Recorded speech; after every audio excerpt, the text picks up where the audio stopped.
Hello guys, welcome to the channel and today we are going to start the first lecture of LMRP series. LMRP series का full form होता है just last minute rapid preparation, तो उसी का lecture 1 है ये। और आज हम लोग कंप्लीट करने वाले हैं काइनेमेटिक्स इन 1D। तो काइनेमेटिक्स 1D हम लोग पूरा कंप्लीट नहीं करेंगे, पार्ट बाय पार्ट में कंप्लीट करेंगे। ये काइनेमेटिक्स को हम लोग 2 या 3 दिन में फिनिश कर देंगे कम्प्लीटली। तो आज हम लोग सिर्फ बेसिक्स को जानेंगे।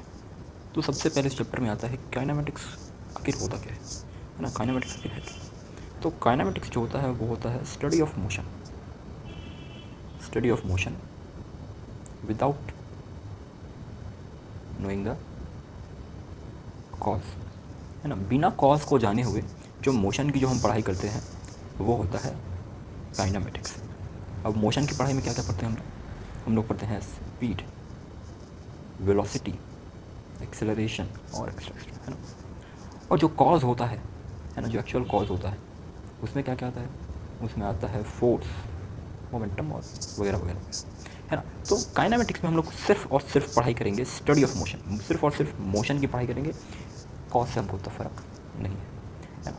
आप इसको ऐसे समझ सकते हैं कि मैंने आपको एक कुएं में ढकेल दिया, है ना। मैंने आपको एक कुएं में ढकेल दिया, 20 फीट कुआं था, आप गिर गए, है ना। 20 फीट कुआं था, आप गिर गए। तो सिंपल सी बात है, कुछ ना कुछ रीज़न रहा होगा मैंने पूरा, है ना। कोई फोर्स लगा के धकेला हो, कोई ना कोई मकसद से धकेला हो, है ना। हो सकता है आप कलुए जैसे मुँह बना के रहो, मैंने आपको धकेल दिया। तो जब हम काइनेमेटिक्स की पढ़ाई करेंगे तो वहाँ पर हम रीज़न पर नहीं जाएंगे, हम कॉज पर नहीं जाएंगे, है ना। कि मैंने आपको क्यों धकेला, किस, है ना, मोमेंटम से, किस फोर्स से, क्यों, किधर, कैसे, हम उसके बारे में नहीं पढ़ेंगे। हम इंटरेस्ट लेंगे किस चीज़ में, कि जब आप कुएं में गिरे तो आपकी स्पीड कितनी थी, आपकी वेलोसिटी कितनी थी, आपकी एक्सेलरेशन कितनी थी, आपने कितना डिस्टेंस कवर किया, आपने कितना डिस्प्लेसमेंट कवर किया, है ना। तो हम ये सारी चीज़ें पढ़ेंगे, है ना। आप उस कुएं में जिंदा बचें या मरे, हमको उससे मतलब नहीं, है ना। सिर्फ हम वो कैलकुलेट करेंगे कि पूछा क्या है क्वेश्चन में, और सिर्फ मोशन आखिर हो क्या रहा है एट द मोमेंट जब हम वो सारी चीज़ें मोशन हो रही होंगी, है ना। तो होता है ये बेसिक डेफिनेशन काइनेमेटिक्स का, इससे बेटर मैंने समझा। तो काइनेमेटिक्स का बेसिक डेफिनेशन होता है study of motion without knowing the cause. उसके बाद आता है अपना फ्रेम ऑफ रेफरेंस, है ना। फ्रेम ऑफ रेफरेंस यानी कि कोई भी एक रेफरेंस है, वहाँ से फ्रेम ऐसा होता है क्या, नहीं।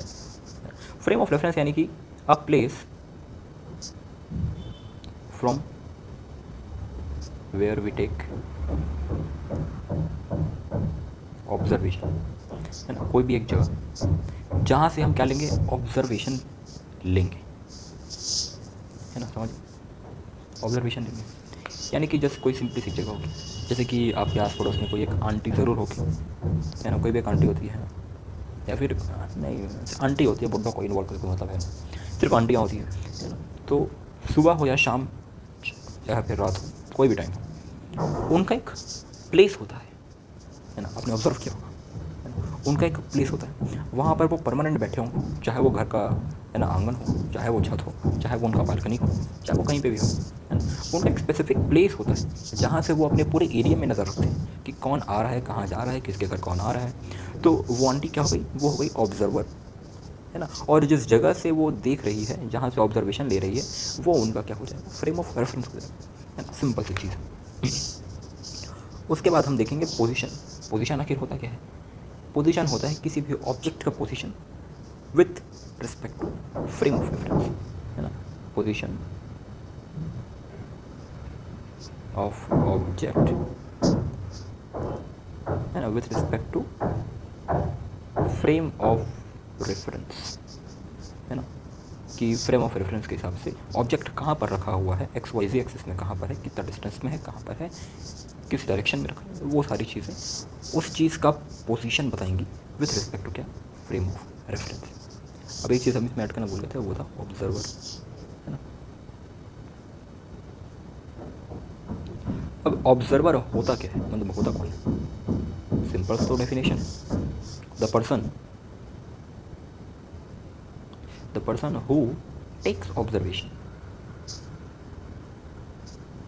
है ना। वो आदमी जो कि ऑब्जर्वेशन ले रहे हैं, यानी कि जो हमने आंटी वाला एग्जांपल लिया था, जो है ना, जो देख रही थी, वो सिंपली क्या हो जाएगी, ऑब्जर्वर, है ना। अब जब हम काइनेमेटिक्स पढ़ेंगे, है ना, जब हम आगे और बढ़ेंगे, है ना, कि रिलेटिव रिलेटिव चीज़ें पढ़ेंगे ना, रिलेटिव एक्सेलरेशन, रिलेटिव वेलोसिटी या फिर मोशन, रिलेटिव मोशन वगैरह जब हम कंप्लीट करेंगे तो वहाँ पर ये ज़्यादा अच्छे से फील कर पाएंगे हम। तो ऑब्जर्वर की एक प्रॉपर्टी होती है ना, ऑब्जर्वर की एक प्रॉपर्टी होती है, ऑब्जर्वर की ये प्रॉपर्टी होता है कि always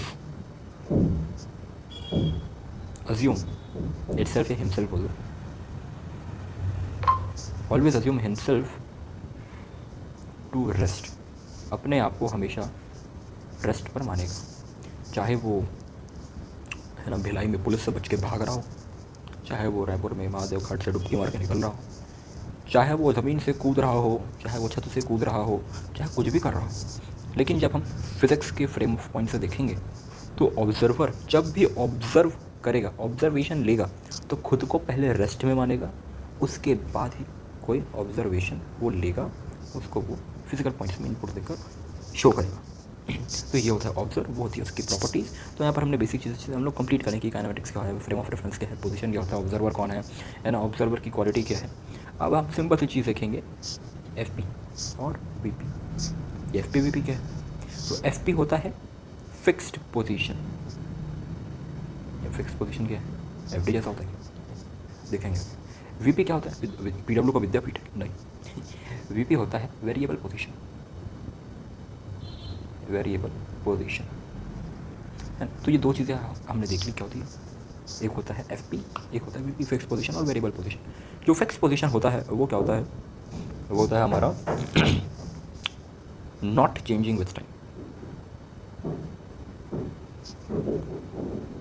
not changing with time. एक बात देखो, क्या चेंज नहीं हो रहा है यहाँ पर? क्या चेंज नहीं? पोजीशन जब वो चेंज नहीं हो रहा है टाइम के हिसाब से।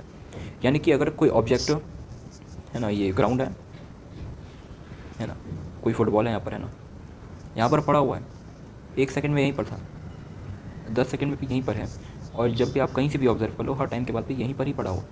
तो टाइम के हिसाब से इसका पोजीशन जब वो चेंज नहीं हो रहा है ना, यहीं पर ही पड़ा हुआ है, तो इसको हम बोलेंगे इसका पोजीशन फिक्स्ड है ना। तो फिक्स पोजीशन है इसका, है ना, सिंपल सा चीज़ है, F P fix position, not changing with time. और यहाँ पर वही सिंपल सा चीज़ हो जाएगा, चेंजिंग विथ टाइम। जो पोजीशन है वो टाइम के साथ चेंज हो जाएगा, है ना।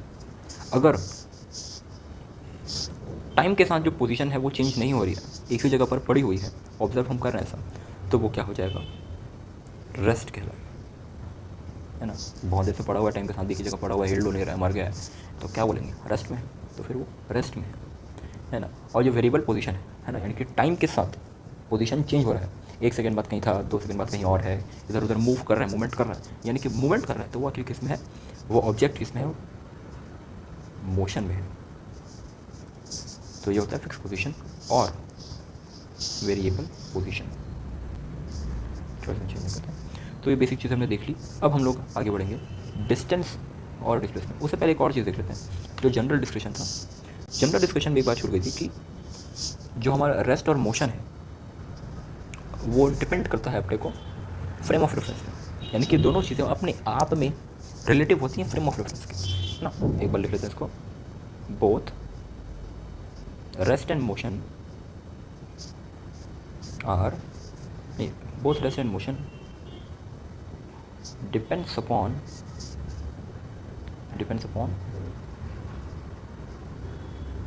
Frame of reference. जो रेस्ट और मोशन, जो दोनों जो हमने जो पढ़ी है ना, दोनों ही चीज़ें फ्रेम ऑफ रेफरेंस पे डिपेंड करती हैं, यानी कि दे आर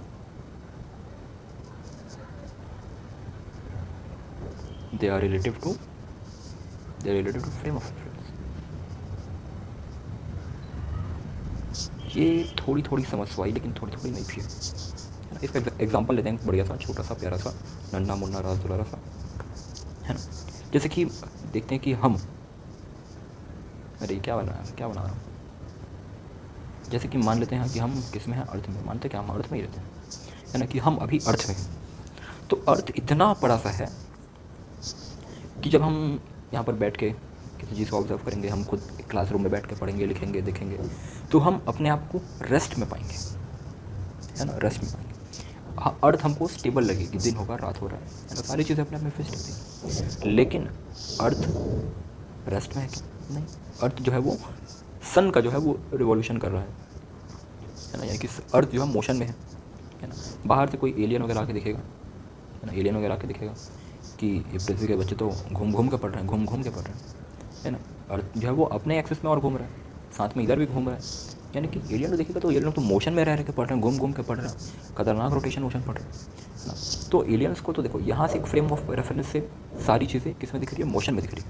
लेकिन जो अर्थ के अंदर जो कोई इंसान आसपास देख रहा होगा उसको सारी चीज़ें इंटैक्ट दिख रही होगी, है ना। बिल्डिंग जहाँ पर है वहाँ पर ही दिख रहा होगा, क्योंकि उसका फ्रेम ऑफ रेफरेंस का जो पोर्शन होगा, पीओवी होगा, पॉइंट ऑफ व्यू होगा, वो बहुत ही छोटा होगा, है ना। तो उसको जो जो चीज़ें दिख रही होंगी उसके हिसाब से सारी चीज़ें रेस्ट पर होंगी, है ना। और जो बाहर से जो एलियन आया होगा उसका frame of reference point of view ज़्यादा होगा, वो इतना सारा एरिया कवर करेगा, है ना। तो उसको दिखेगा कि सारी चीज़ें तो मूव कर रही हैं, यानी कि ये मोशन में है, लेकिन हमारे फ्रेम ऑफ रेफरेंस के हिसाब से हम रेस्ट पर होंगे। तो यहाँ से देख सकते हैं कि सेम टाइम में सेम जगह किसी को रेस्ट में दिख सकती है, किसी को मोशन में दिख सकती है। इसलिए रेस्ट एंड मोशन जो होती है वो होता है रिलेटिव होता है फ्रेम ऑफ रेफरेंस के। तो अब हम लोग स्टार्ट करेंगे डिस्टेंस और डिस्प्लेसमेंट। तो डिस्टेंस जब हम बोलते हैं तो डिस्टेंस का जनरल मतलब होता है कहाँ, कितना दूर, है ना। तो यहाँ पर हम इसका सिंपल से लिख लेंगे कितना दूर,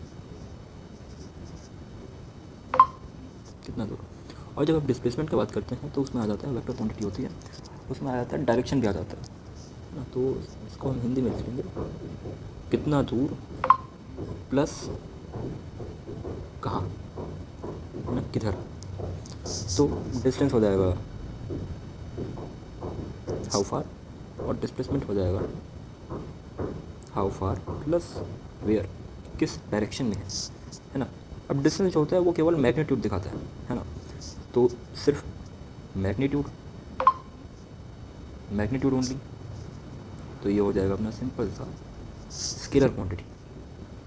अब इसकी बात करेंगे तो इसमें होता है मैग्नीट्यूड तो होता ही है, साथ में क्या होता है डायरेक्शन भी होता है ना। वेयर जो हमने लिखा था डायरेक्शन भी होता है, इसलिए ये क्या हो जाता है अपना वेक्टर क्वांटिटी हो जाता है। अब जो डिस्टेंस होता है वो टाइम के साथ घट नहीं सकता, है ना। अगर आप किसी के रास्ते पर चल दिए 10 किलोमीटर चल के आ गए, अब वापस आप सेम रास्ते से वापस 5 किलोमीटर आ जाओगे, तो आप ये नहीं बोल सकते कि 5 किलोमीटर मेरा माइनस कर दो, है ना, क्योंकि मैं 5 किलोमीटर वापस आ गया। जो मेरा इनिशियल पोजीशन है जहाँ से मैंने चलना स्टार्ट किया था वहाँ से मैं 5 किलोमीटर सिर्फ वापस आ गया। तो डिस्टेंस में आप वो नहीं बोल सकते। तो डिस्टेंस में जो आपने 10 किलोमीटर जो इनिशियल जो आपने कवर किया था, बाद में 5 किलोमीटर आप वापस आए, दोनों को जोड़ना पड़ेगा 15 का, है ना। उसको वो टाइम के साथ ना घट नहीं सकता ना आप कुछ नहीं कर सकते उसको, वो टोटल पाथ लेंथ है, आपको उसको जोड़ना ही पड़ेगा, है ना। तो ये कांट डिक्रीज है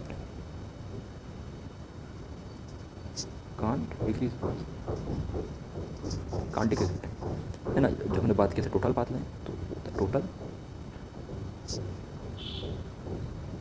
पाथ लेंथ, है ना। और जो डिस्टेंस होता है वो नेगेटिव नहीं हो सकता, है ना। कांट भी नेगेटिव बनना है तो डिस्टेंस की तरह बनो, कभी ज़िंदगी में नेगेटिव ना बनो।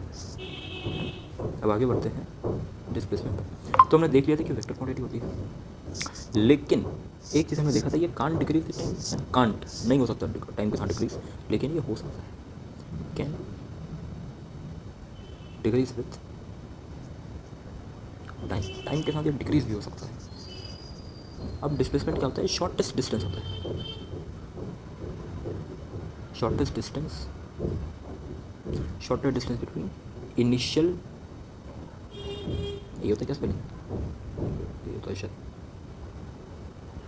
इनिशियल एंड फाइनल पोजीशन, है ना। Shortest distance between initial and final position, यानी कि इसका एक सिंपल सा फॉर्मूला हो जाता है del x is equal to final position, ये वेक्टर में है, माइनस इनिशियल पोजीशन वेक्टर है ना। तो ये छोटा सा इसका सस्ता सा फॉर्मूला है, इसको रख लें ना रखें कि मतलब है कि रात तो रह गई, है ना। और यहाँ पर जैसे ये कांट भी नेगेटिव था, ये कैन भी नेगेटिव भी हो सकता है, पॉजिटिव भी हो सकता है, ज़ीरो हो सकता है, तीन हो सकता है। तो ये जनरल सा डिस्कशन था डिस्टेंस का और डिस्प्लेसमेंट का। अब हम लोग फिर से देखने वाले हैं एक इम्पॉर्टेंट चीज़ देखने वाले थे जो कि रह गया था। ये स्टार बन जा भाई। चलो अब देख रहे हैं if initial and final position, F P ये फाइनल पोजीशन आर क्या है, सेम, देन जो डिस्प्लेसमेंट होगा doesn't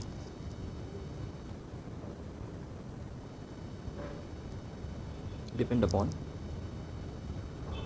path taken। कितनी प्रैक्टिकल सी लाइन है, कितनी प्रैक्टिकल सी चीज़ लिखी हुई है, अगर आप समझ पा रहे होंगे तो। If initial and final position are the same then displacement doesn't depend upon the path taken. अगर इनिशियल और फाइनल पोजिशन जो सेम होगा, है ना, जहाँ से चलना स्टार्ट किया होगा, एंड पॉइंट में जो ऑब्जेक्ट होगा, जो चीज़ होगा, वो अपने इनिशियल पोजीशन पर लौट कर वापस आ जाएगा। तो जो अपना डिस्प्लेसमेंट होगा, वो पाथ टेकन पर डिपेंड ही नहीं करेगा, क्योंकि डिस्प्लेसमेंट वो ज़ीरो ही आएगा हर बार। एग्जांपल देखेंगे, ये एक पॉइंट है ना, ये एक इनिशियल पॉइंट है। यहाँ से ऑब्जेक्ट ने चलना स्टार्ट किया, ये यहाँ से वहाँ, यहाँ कहीं से पता नहीं कहाँ, ऐसे ही घूम घाम के वापस से ये यहीं पर आ गया। चलना यहाँ से स्टार्ट किया, पता नहीं कहाँ से चल कर ये आया, है ना, और वापस से जहाँ था ये वहीं पर ही आ गया, है ना। यानी कि इनिशियल पोजीशन और फाइनल पोजीशन वो एक ही है, सेम है ना। तो आप जब फार्मूला लगाएंगे del x is equal to final position minus initial position, है ना, तो आप माने फॉर एग्जांपल ये 10 आई कैप पे था, तो 10 आई कैप माइनस 10 आई कैप 0 आएगा, है ना। तो डिस्प्लेसमेंट जो है वो 0 ही आएगा, है ना। तो जब डिस्प्लेसमेंट 0 ही आना है, इनिशियल और फाइनल पोजीशन सेम ही है, तो किधर भी चल लो आंसर तो सेम ही आना है। इसलिए ये स्टेटमेंट बहुत ज़्यादा इंपॉर्टेंट हो जाता है कि आपको याद रहे, जब इनिशियल और फाइनल पोजीशन सेम होता है तो डिस्प्लेसमेंट वो पाथ टेकन के ऊपर डिपेंड ही नहीं करता। तो किसी क्वेश्चन पर आ जाए, है ना, ये वो, है ना, कि जहाँ से चलना स्टार्ट किया था वहाँ से वापस आ गया ये, तो वहाँ पर आपको आँख बंद करके जो डिस्प्लेसमेंट है वो 0 मार्क कर देना है। सिर्फ आपको डिस्टेंस वगैरह चेक कर लेना, वहाँ से आपको डायरेक्ट आंसर दिख जाएगा, है ना। अब एक जनरल रेशियोज देखते हैं हम, जो केवल 1D के लिए वैलिड है, फॉर 1D ओनली, ठीक है। तो पहला रेशियो होता है डिस्टेंस अपॉन डिस्प्लेसमेंट का मोड। डिस्टेंस अपॉन डिस्प्लेसमेंट का मोड वो क्या होगा, या तो इक्वल होगा पहली बात, और ऑलवेज बड़ा होगा, कभी भी एक से, है ना, छोटा नहीं हो सकता, है ना, डिस्टेंस अपॉन डिस्प्लेसमेंट, क्योंकि डिस्टेंस जो है वो ऑलवेज पॉजिटिव या 0 हो सकती है, नेगेटिव नहीं हो सकती, लेकिन ये नेगेटिव हो सकती है। इसलिए एक से, है ना, बड़ा होगा या फिर बराबर होगा, लेकिन एक से छोटा नहीं हो सकता, ठीक है। दूसरा रेशियो अपना ये था डिस्प्लेसमेंट का मोड अपॉन डिस्टेंस। अब जो भी था उसको उल्टा कर दो, ख़त्म हो, है ना। अब हम लोग देखेंगे डिस्टेंस और डिस्प्लेसमेंट इन सर्कुलर पाथ, है ना। सर्कुलर पाथ में डिस्टेंस और डिस्प्लेसमेंट कैसा हो, तो सबसे पहले एक सर्कल छाप लेते हैं, सर्कल बन गया, इसका एक ओरिजिन पॉइंट ले लेते हैं यहाँ से, और ये इसका एक पॉइंट, और ये इसका एक पॉइंट, यहाँ से ये 90 डिग्री पर है। ऑब्जेक्ट इनिशियली यहाँ पर था, पॉइंट ए पर था, फिर यहाँ पर पॉइंट बी पर था, है ना। यहाँ से चलना स्टार्ट किया इसने और पॉइंट बी पर पहुँच गया। अब तो जो इसने ए से बी जो आर्क कवर किया है ये इसका डिस्टेंस है, और यहाँ से ये इसका डिस्प्लेसमेंट है। तो जो डिस्टेंस जो कैलकुलेट करने का है वो अपना फॉर्मूला है ना। जो आर्क होगा डिस्टेंस होगा अपना सिंपली, तो वो होगा अपना आर इंटू थीटा, ये रेडियस है ना, और ये थीटा है ना, एंगल 90 डिग्री, तो ये हो जाए अपना आर थीटा। लेकिन एक बात जो ध्यान रखने वाली है, जो थीटा होगा उसको हमें रेडियंस में लिखना है। रेडियंस में जो यहाँ पर 90 डिग्री है वो π/2 हो जाता है ना। तो distance is equal to π/2 multiply by r, तो सिंपली लिख सकते हैं πr/2, है ना। अब वहीं पर बात आती है अगर डिस्प्लेसमेंट की, तो डिस्प्लेसमेंट में क्या होगा, आर है, तो सिंपली पाइथागोरस थ्योरम लगा के हम लिख सकते हैं r√2। अगर आपकी पैदल बुद्धि है ना, अगर आपकी बुद्धि थोड़ी पैदल है तो मैं आपको थोड़ा इसको इलेबोरेट करके बोल देता हूँ। ये आर है, ये आर है, r is equal to r है क्योंकि रेडियस है, रेडियस सर्कल में एक ही सर्कल है तो एक सर्कल में 2 रेडियस नहीं हो सकता सिंपल सी बात है ना। तो रेडियस के बराबर ही होगा, और 90 डिग्री यानी कि पाइथागोरस थ्योरम अप्लाई होगा, यानी कि r is equal to a is equal to b, है ना। ए और बी सिंपल, अपना जो बेस होगा और अपना जो परपेंडिकुलर होगा वो सेम होगा, अपने को हाइपोटेनस निकालना है। h² is equal to p² plus b², h is equal to p² plus b² root over, है ना, क्योंकि स्क्वायर हटा दिया हमने यहाँ पर। अब जो r का स्क्वायर प्लस r का स्क्वायर का रूट ओवर, है ना, तो r√2 सिंपल, तो यहाँ पर अपना सर्कुलर पाथ का ये हो गया। यहाँ पर हम एक सेमी सर्कल का भी देख लेते हैं।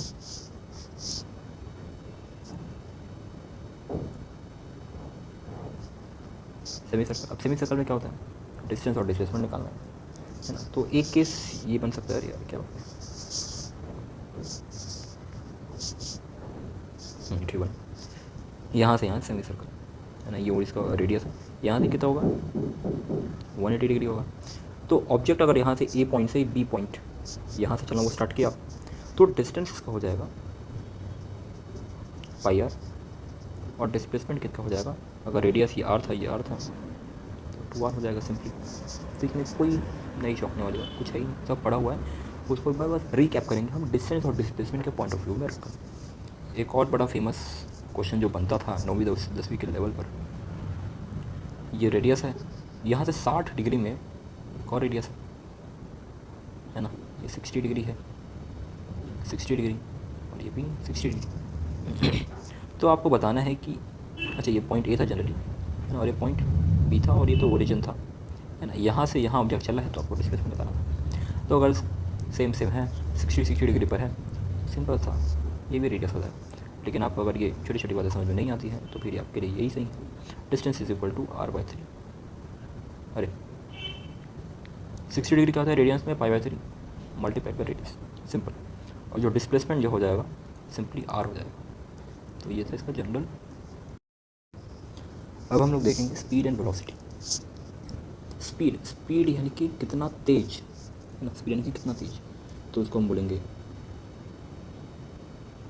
हाउ फास्ट है ना। एंड वेलोसिटी डिस्प्लेसमेंट की तरह है ना। डिस्प्लेसमेंट में क्या था, how far and where, distance में क्या था, हाउ फार। तो डिस्टेंस वाला जो चीज़ है वो स्पीड में हम ले सकते हैं है ना, अपने याद करने के लिए, अपने समझने के लिए। तो डिस्टेंस में क्या था, हाउ फार, तो स्पीड में क्या हो जाएगा, हाउ फास्ट। वेलोसिटी में क्या था, हाउ फार एंड वेयर, तो वेलोसिटी में भी हम लिख सकते हैं हाउ फास्ट एंड वेयर। तो सिंपल सी चीज़ यहाँ पर समझ आ गई है। स्पीड होता है कितना तेज़, वेलोसिटी होती है कितना तेज़ और कहाँ, किस डायरेक्शन में, किधर है ना। तो फिर से वही छोटी छोटी जनरल बातें लिखेंगे। स्पीड में क्या दिखता है हमको, सिर्फ मैग्नीट्यूड दिखता है, और ये क्या होता है, स्केलर होता है ना। और इसमें क्या दिखता है, वेलोसिटी में मैग्नीट्यूड दिखता है, प्लस साथ में और क्या दिखता है, डायरेक्शन भी दिखता है, इसलिए ये क्या हो जाता है, वेक्टर हो जाता है। अब जो स्पीड है वो हमेशा पॉजिटिव ही होता है ना, वो स्पीड माइनस में स्पीड तो होती नहीं है ना। वो बाकी चीज़ हम देखते हैं जब हम रेफरेंस पॉइंट में है ना, जिसको हम नेगेटिव मानेंगे, इसको पॉजिटिव मानेंगे, तो वो सब चीज़ अलग होती है। लेकिन at the general, at the very practical point of view हम देखें तो स्पीड कभी भी नेगेटिव नहीं हो सकती है ना, तो ऑलवेज पॉजिटिव। ज़ीरो भी देखें तो ज़ीरो एक पॉजिटिव नंबर ही है ना। और जो वेलोसिटी होता है, ये तो डिस्प्लेसमेंट का चचेरा भाई है, ये नेगेटिव भी हो सकता है, ज़ीरो भी हो सकता है, और पॉजिटिव भी हो सकता है ना। अब फिर से इसके अंदर हम दो चीज़ देखेंगे है ना, एक है इन टाइम टी में, किसी भी एक टाइम टी में यानी किसी एक टाइम इंटरवल में जो स्पीड होगा वो हम कैसे कैलकुलेट करेंगे है ना। किसी भी टाइम इंटरवल में हम स्पीड कैसे कैलकुलेट करेंगे, तो किसी भी टाइम इंटरवल में हमको जो मिलेगा वो मिलेगा हमको एवरेज स्पीड है ना। तो एवरेज स्पीड मिलेगा हमको, इसका सिंपल सा फार्मूला है total distance upon total time है ना। ये छोटा सा फार्मूला जो हम बचपन से पढ़ते हुए आ रहे हैं। किसी भी टाइम इंटरवल के अंदर हमको अगर स्पीड निकालना है तो टोटल डिस्टेंस जो जितना कवर किया गया है उसको टोटल टाइम से डिवाइड कर दो, फिर वहाँ से अपने को एवरेज स्पीड पता चल जाएगा। अब दूसरा है हमारा एट टाइम, किसी भी एक इंस्टेंट पे है ना, इंस्टेंट, किसी भी एक इंस्टेंट पर हमारा जो स्पीड होगा वो क्या होगा, तो वेलोसिटी यानी वेलोसिटी नहीं स्पीड,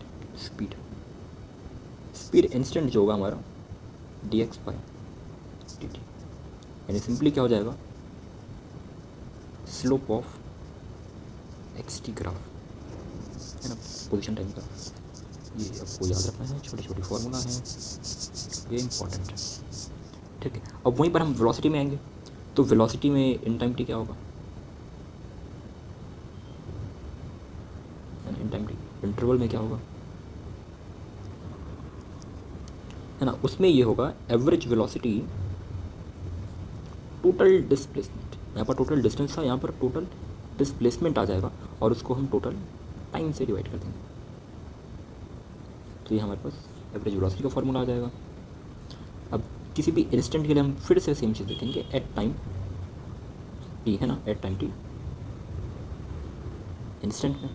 तो इंस्टेंट पर क्या होगा, इंस्टेंट पर हमको मिलेगा v instant is equal to d x, ये वेक्टर है कि ये अपना डिस्प्लेसमेंट है, और डी टी, है ना। तो ये हमको क्या मिलेगा, the rate of change in position with respect to time, the rate of change in position with respect to time. तो ये हो गया अपना जनरल डिस्कशन अपना स्पीड और वेलोसिटी का, है ना। और एक और जनरल चीज़ आपको हमेशा याद रखनी है, जैसे हमने पहले यहाँ पर याद रखी थी, है ना, कहाँ गया ये, if initial and final position are the same then displacement doesn't depend upon the path taken, है ना। अगर इनिशियल और फाइनल पोजीशन सेम है तो पाथ टेकन पर जो है वो डिपेंड नहीं करेगा। तो सेम चीज़ यहाँ पर हम देखेंगे, अगर क्वेश्चन में अगर ओनली स्पीड दिया है, इफ़ ओनली स्पीड इस गिवन क्वेश्चन में अगर सिर्फ, है ना, स्पीड दिया है ना, उसके आगे बताया, पीछे का बताया, एवरेज स्पीड है, वो स्पीड है, कुछ नहीं बताया है, तो उसको हम आँख बंद करके इंस्टेंट स्पीड मानेंगे।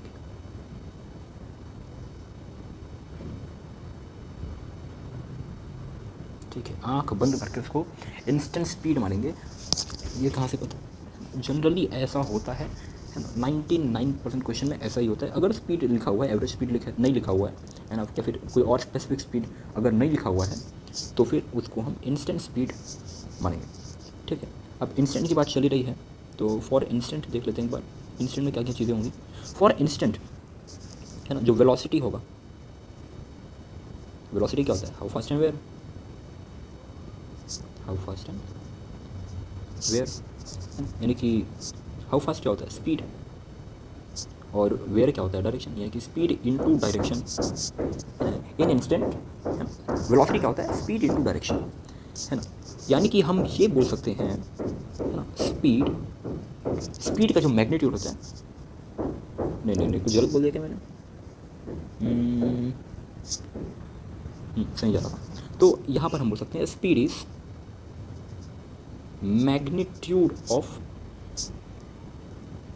वेलोसिटी, क्योंकि हाउ फास्ट स्पीड में क्या होता है, केवल मैग्नीट्यूड, और डायरेक्शन आने से वो वेक्टर बन जाता है, उसमें डायरेक्शन भी आ जाता है ना। यानी कि स्पीड मैग्नीट्यूड होता है पूरे वेलोसिटी का, है ना। यानी कि फॉर इंस्टेंट ये हम चीज़ बोल सकते हैं, ये हम चीज़ बोल सकते हैं कि एक इंस्टेंट में वेलोसिटी का जो मॉड होता है, वेलोसिटी का जो मॉड होता है वो बराबर होता है स्पीड के।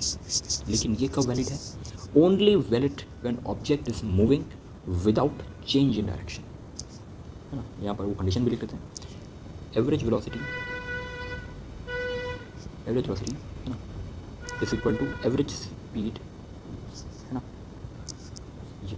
ये कंडीशन, ये नॉट ऑलवेज वैलिड है ना, हमेशा वैलिड नहीं है। ये तभी वैलिड है, only valid when object is moving in straight line, और बाकी सब केस किसका होगा, इंस्टेंटेनियस का केस होगा, तब ये सारी चीज़ें काम करेंगी। तो ये है जनरल डिस्कशन हमारा, डिस्टेंस, पोजीशन, ये सारी चीज़ें लेके स्पीड, वेलोसिटी। आज हमने बेसिक चीज़ें जो कंप्लीट की हैं वो एक बार देख लेना, क्वेश्चन होगा तो हम उसको कल ही करेंगे। बाकी जितना जनरल डिस्कशन हो सकता था LMRP का, काइनेमेटिक्स एंड 1D का, आज हमने कंप्लीट कर लिया है फर्स्ट लेक्चर। बाकी 1-2 लेक्चर में हम पूरा काइनेमेटिक्स 1D को कंप्लीट कर देंगे।